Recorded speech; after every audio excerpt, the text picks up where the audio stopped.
What's going on, party people? Listen, this is a quick clip from a most recent live stream I was a part of called The Truth Project. We were discussing in this conversation culture, race, and how does it incorporate with kingdom living. And so listen, if this is something you're more interested in, click the link in the description where you can sign up and catch us live every Thursday at 8 p.m. Eastern, where conversations like this are just as real, just as authentic, with one goal in mind from everybody coming in from all different worldviews to get to the truth.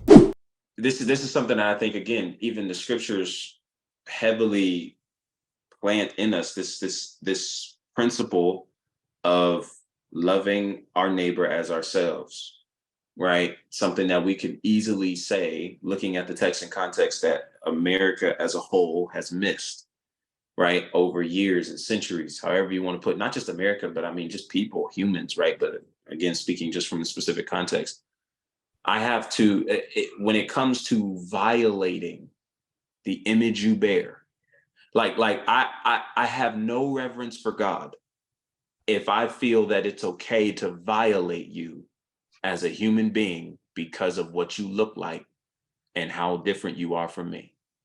And this doesn't just fit race. See, this is a conversation I think that is challenging for Christians and for believers as a whole, because there are people who feel that you feel you have the right to violate another human being because they don't agree with you theologically. You think it's okay to, and you call it giving out the judgment and justice of God. You think it's okay to dish out this level of wrath because they don't agree with you theologically, and all of those kinds of things.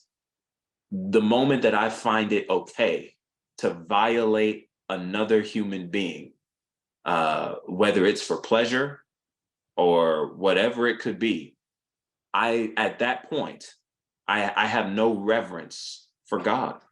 I find it a hard time believing that you have any reverence and respect for God, if you find that okay. I may not know you, but I know whose image you bear. So because of that, I step to you correctly. It doesn't matter who you are. It doesn't matter where you come from. I step to you correctly. And I think if I wrap my life around what culture and what my ethnicity and culture desires for me to step to, um, I'm putting my mind on the wrong things, dude. I'm just putting my mind on the wrong things, because making that the center of my life, I miss all that Christ is. I even struggle with comments like this. You know, LeBron James shaking Michael Jordan's hand and saying it was like meeting Black Jesus. Bro, what? Yeah. What? It's more important for other people to make sure that you know that Jesus was Black, or vice versa, Jesus was white. It's more important for them, to you, that you know that this stuff, like, it's crazy, and you miss the kingdom message. You miss the centerfold of the message. Just like if you're so caught up in making sure that you're not marrying somebody who's outside of your race. Again, there's nothing wrong with preferences.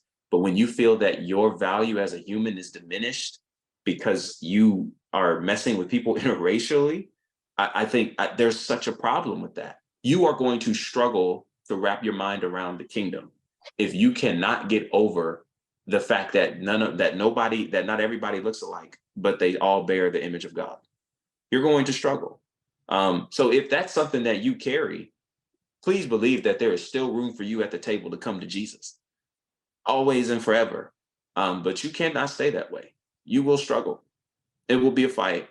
You won't, and I have a tough time believing that you'll last, in all honesty. It's something that a heart transformation is necessary. Again, we see it in the text, right? Peter dealt with that same thing.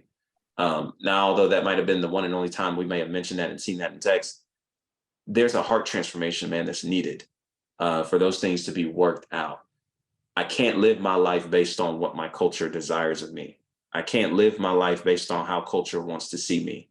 I can't live my life trying to be accepted by the Black community and trying to be, or whatever, racial ethnicity community you're a part of, right? I can't make my life about raising my fists and marching this. I can't.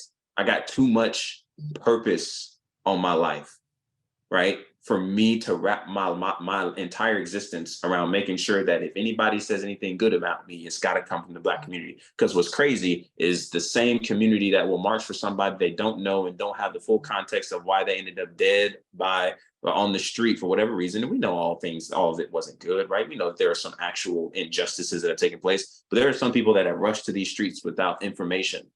And then when the information comes in, oh, he never do that. That's my brother, never do that. Right. And all those kinds of things take place. I can't make my life about that because I'll just miss too much. I'll just miss too much of what really God is calling me to do, who he's calling me to be. And we just have to put these things into consideration. We just have to. Otherwise, we'll miss the whole point.